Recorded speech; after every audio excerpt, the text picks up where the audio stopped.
It's one of the most popular sports on the planet, with both men and women. So why are so many professional tennis players still struggling to make a living? If you want to do this, you have to invest in yourself. It's a big risk, but it's also a really big reward. It's completely dependent on your results. If you have a bad year, you could work an entire year at a loss. Who is in charge of the rules of tennis? Everybody and nobody, right? People outside the sports world think everyone's making a ton. They are not. It is tough. My name is Alicia Barnett. I'm 28 years old. I live with my dad when I'm not on the road, and this year I've been on the road more than I've been home. Hi, I'm Liam Brodie. I'm 27 years old. I'm from Stockport, Great Britain. This is the best year of my career.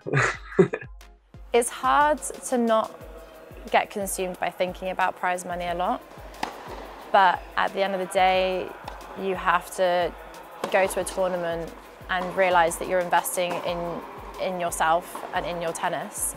There's a lot of pressure to perform well at tournaments. If you don't do well, you can be working at quite a loss. So it's a pretty unstable income. At the end of the trip, you sum everything up and you think, okay, I've done well this week, and it is a little bit calming.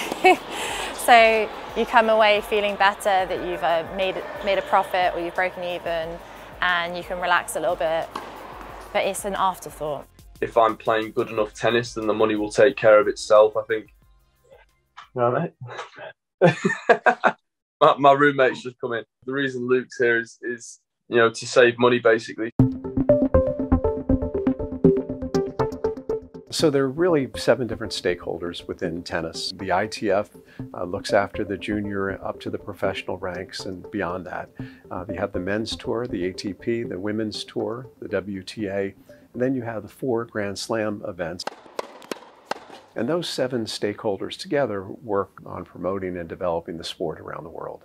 Well, we clearly under-monetize. We have 1 billion fans, you know, we are very popular, and we have a very gender-neutral fan base. But we are extremely fragmented. We have all these different organizations, ATP, WTA, the 4 Slams and ITF, that go to market completely separately, differently, with different governance.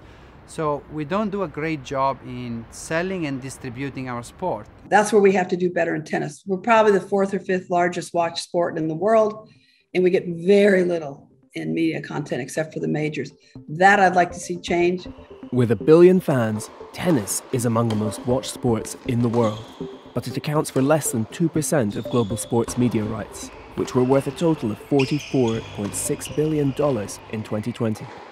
That means less money to trickle down to the players. It's 6:45 in the morning. Feels like a very early start over here in Brest in France. Let's hope we get a seat on this train. Yeah, life on the road, I mean, it can be difficult at times, but you do get used to it, and it's a lifestyle at the end of the day. I mean, you're probably away from home really for 40 weeks a year. Or you're eating oats in the room rather than paying for breakfast, just to save a little bit of cost. Most prize money goes to the top players. As you go down the ranks, it drops off steeply. This year, in the top 500, median earnings from prize money were around $137,000 for men and $92,000 for women. If you're one of the top players, you'll be earning millions of dollars in prize money, as well as sponsorship deals. Lower-ranked players may get some extra help from grassroots funding and free rackets and clothes in return for social media promotion. But the majority of their earnings will come from winning on court. More than 1/3 of the women and nearly 1/4 of the men in the top 500 have taken home less than $50,000 this year. When I've asked players, you know, how much money do you have to earn to make it? And most of them come up with 100 to 150,000. That's a lot of money. At the moment, the current pie, let me put it that way, you know, the total revenue generated by the tennis professional sport and what we distribute in prize money doesn't allow for the second tier to have players that can make a living and sustain the cost. You can't argue that the best players deserve the most money. At the end of the day, tennis is a business, and you want to keep your most valuable assets happy, and that's the same in any business. It's the top 3 or 4 men, top 3 or 4 women that drive ticket sales. I would debate maybe just the best players get the most money, but just maybe a little bit less, and they share the spread of the rest of the money. It's difficult because you think, well, they've worked really hard and they're very talented. They deserve to be there, and if we work hard enough, we can get there too. All the Grand Slams have moved to give more money to the players who get knocked out in the early stages. And British players, for example, can also benefit from pro scholarships and tournament bonuses. But many top 500 players don't make it to the Slams. They play most of their season on the second-tier Challenger Tour and contend with injury, losing streaks and high costs with few guarantees of financial returns. I mean, I think that you've seen a real concerted effort by the tennis stakeholders together in distributing the money so that more players are able to make, a proper earning. It used to be a little bit more top-heavy, whereas now, if you lose in the first round of a Grand Slam tournament, in singles alone, you're going to earn about $50,000. I made the second round of Wimbledon this year, and that's kind of my way of paying my coach and my physio and my S&C coach for the next year, and to be able to, afford the tennis tour, really. At some point you have to draw a line. And beyond that line, I think we have to be honest and say, in the Challenger Tour, you should be able to at least break even and pay your cost, but you have to be conscious that this is sort of like a university. That's an investment for you then go and move into the professional tour where you have a job. Currently stretching up in the gym here in Bratislava after a good session. I'm on tomorrow against Ilya Marchenko. He's a good player, played him last week as well in Bergamo. Obviously we got the hotel for free at the Challengers, which is a nice bonus. Prize money came to about €1,500 I think, but then of course I need to pay for my coach's food and bills and his weekly fee as well. Probably working at a loss last week. That tends to be the way that it works at most of these tournaments. I don't think it will ever be possible to have a sustainable tour at that level, simply because it lacks the interest of the fun and the engagement of the sponsors, broadcasters and ticket revenues. Billie Jean serves for match point.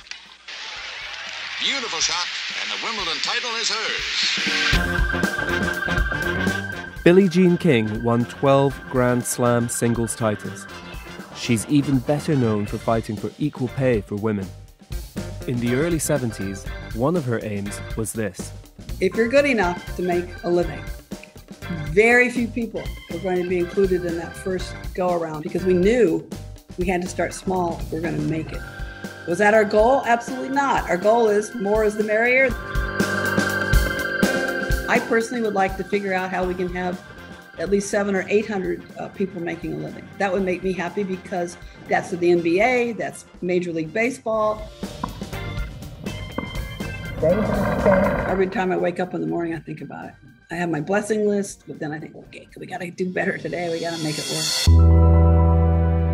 In 2020, Wimbledon and other events were cancelled, but the pandemic was also an opportunity.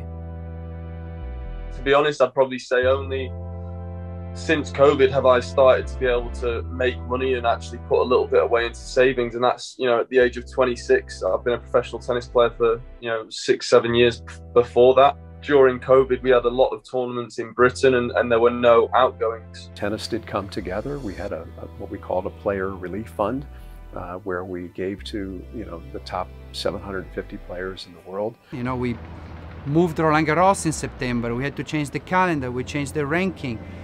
We got a lot closer to WTA. I'm a very strong believer that the two tours should be combined, because together we are stronger. We shouldn't be competing with one another. We should be kind of competing with the outside world.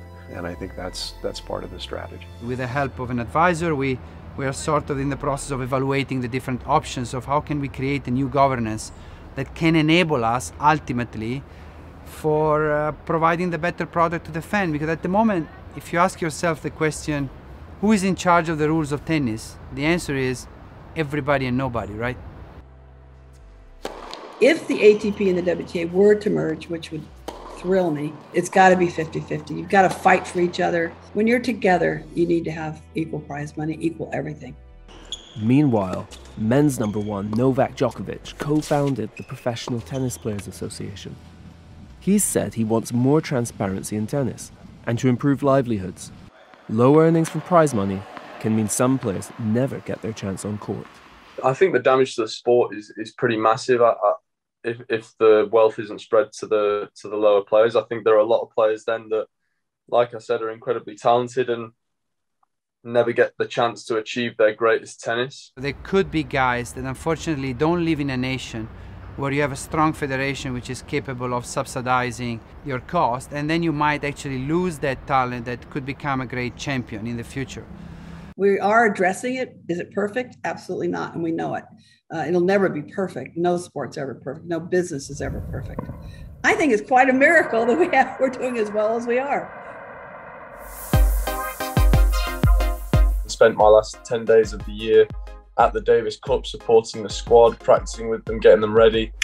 I've basically spent the last couple of months backpacking across Europe, really. Felt really good coming home. You may not start out playing tennis for the money, but the money can be a game changer.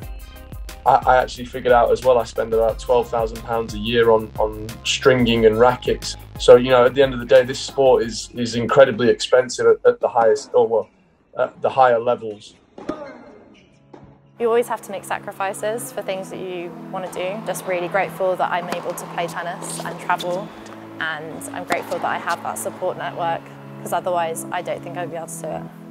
To be top 200 in the world or top 250 in the world, it's a remarkable achievement out of, I think, 7 billion people. You know, it's not many people who can say that. Obviously, if you can become good enough, then you can earn a living at the sport. But sometimes it's not that easy. A lot of kids will come up to me and say, "You do think I should try or not?" I tell them, always try, because you do not want to say when you're older, "I should have tried," ever. You don't want to ever say that, "I should have, could have, could have." So I think it's really important to give it a go, because you know what? If you do make it, you're one of the elite, you get lucky in life, and there's opportunities you could never dream of. Mrs. Billie Jean